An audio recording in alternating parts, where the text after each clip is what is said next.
Um, so basically, how I can tell that he had a lack of love is because he kept buying stuff for himself and not looking after family. He was not giving any love out to his family. He was just sucking up as much love as he could for himself.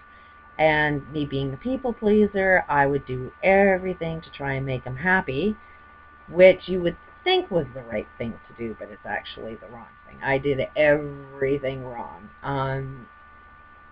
I supported him in everything that he wanted to do. Um, uh, but the man was just not happy and was miserable, and um, because he didn't have any love, he had no love to give. So kids are desperate for love. So they knew that I loved them. They trusted in that, but they didn't have love from their father. So that started to be their attention. My kids started to really require their father's love. So the more their father treated them like hell, the more that they wanted his attention. They wanted his approval because of that hell. They didn't want that hell to be experienced. So my kids are now starting to develop a lack of love themselves from having a lack of love from their father. And meanwhile, because they trusted in me, they're not exactly respecting me. They're not, it's because we don't, while they're dealing in the stresses of their days and everything, and their father saying, don't respect your mother, they were not respecting me as much. Even though anytime they had problems, massive problems, that come and talk to your mom, and they would solve their problems instantly. It was really, really, really amazing when you see how to solve a problem. If you really want to see the solution, the conversation is very, very short. All you need is some understanding.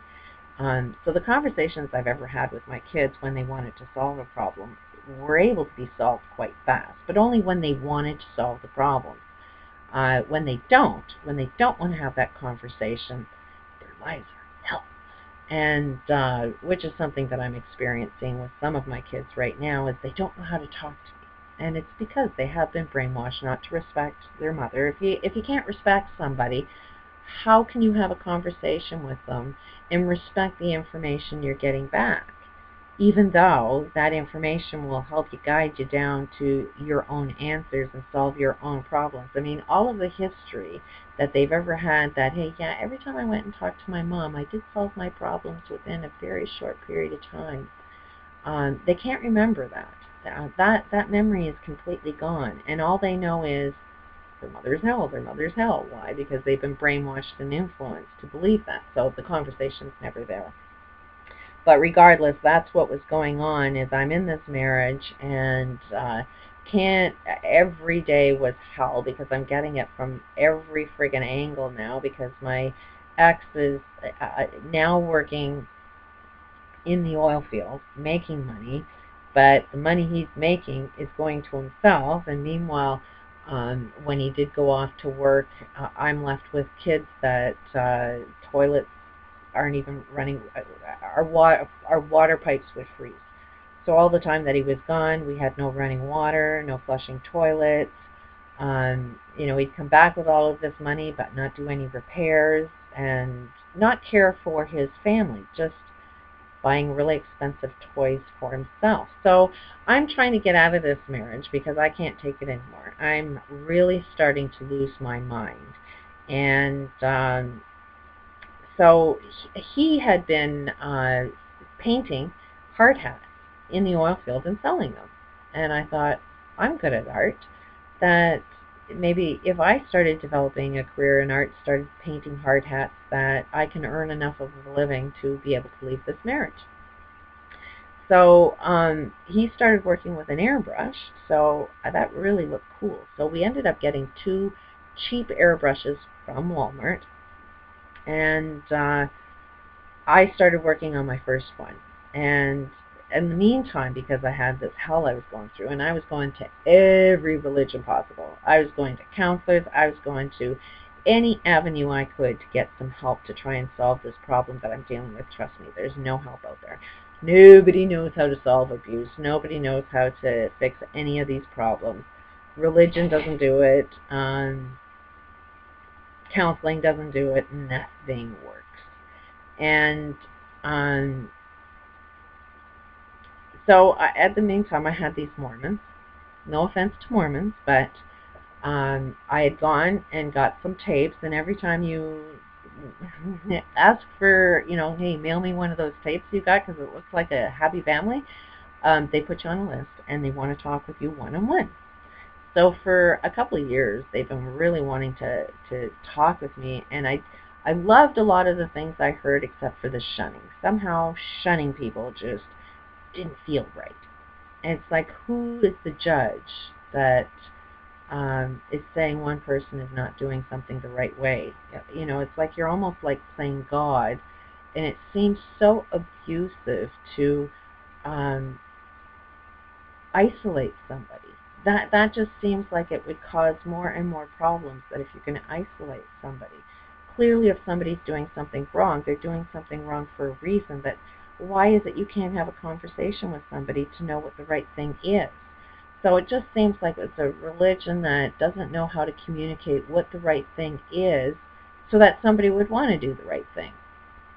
And instead you'd isolate them from family. You would deprive them of love and thinking that that's going to be an answer.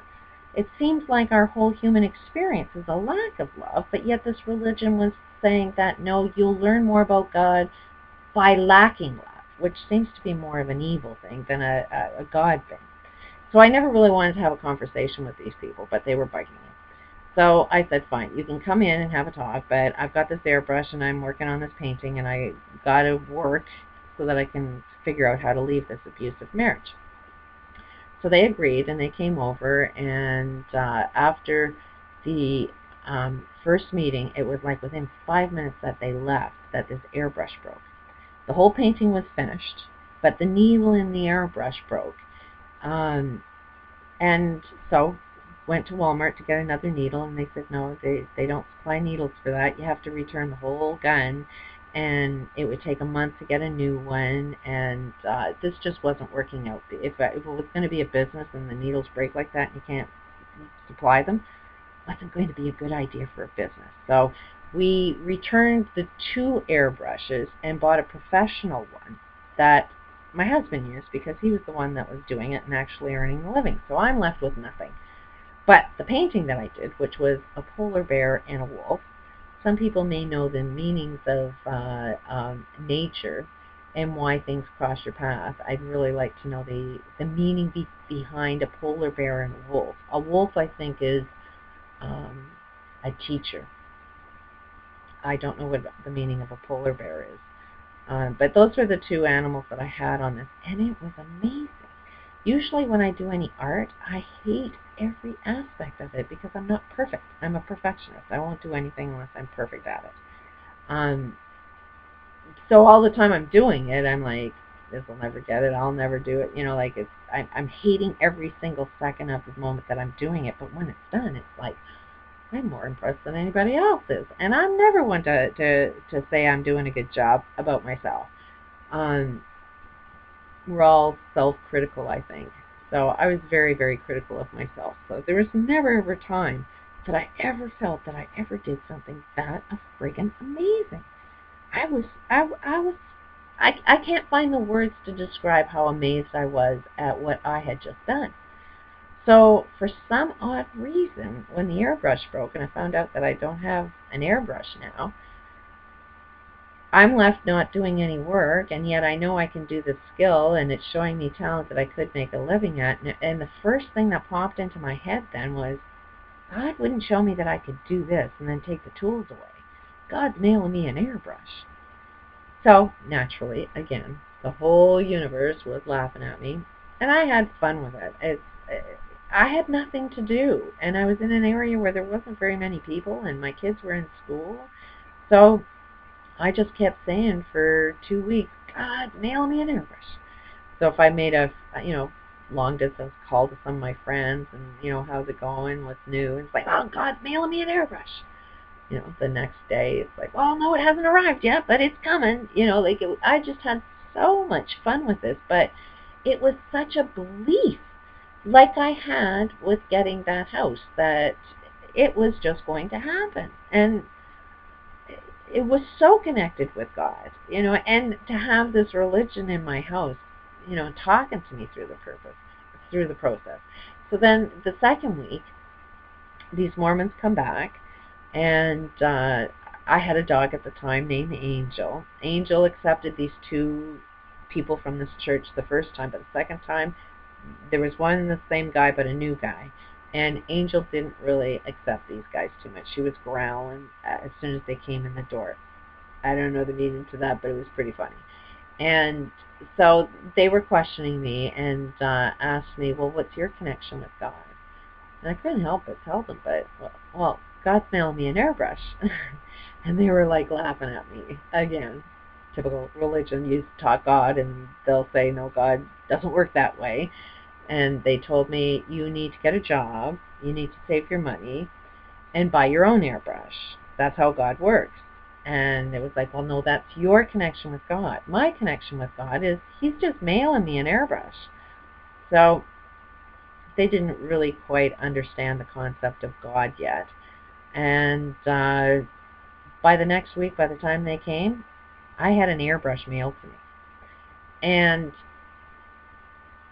our knowing what our full potential actually can do is we move matter around.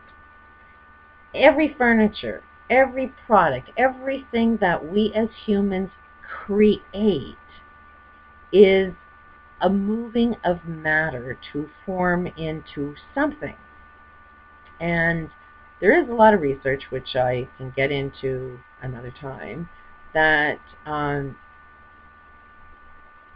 thought actually creates matter to move. Kreskin is another example that thought actually was bending spoons. Thought is the most powerful form of energy that we have. Even in your Bibles, it says when two people pray, things happen. There is a lot of science that proves thought does move matter. And as it happens is my husband had taken this airbrush, professional airbrush, up to work with him. And could never make it work up there. He says it was too dusty. Pretty sure that my intention of attracting this airbrush created that airbrush not to work for him. So he mailed it back home, and it was now my airbrush. So within 2 weeks of me saying I was going to get an airbrush showed up. Exactly the same way I said a house was going to show up. I had moved the matter, to have a conversation with somebody that just wanted to get rid of a house. Just like I moved the matter to make sure that airbrush wouldn't work for my husband, so he mailed it back home. This is how God works. God works through other people. And you can see another example with the hell that's going on this planet. We have HARP that has this thought energy. It's highly focused energy, the same focus that you have with any one of your thoughts, but it's an extension. Computers are very similar to how the brain works. It doesn't have a right brain, it's all left brain type mentality, but it is the bigness. A computer system and the internet is exactly like the human experience. It's the external reflection of what's inside us, of what we're capable of doing. HARP is the same thing. They need to have how many of these towers that highly focus on a specific area, that the vibration that it puts out can actually move matter and create an earthquake. It can blow out BP oil and cause that to have a blowout with a lot of man-made errors, and which was done in BP. That was well orchestrated to kill the planet off. So is Japan. So are most of these catastrophes that are going on. Just because you can't see or understand the causes doesn't mean there's not a cause. This is all man-made. I'll continue on another tape.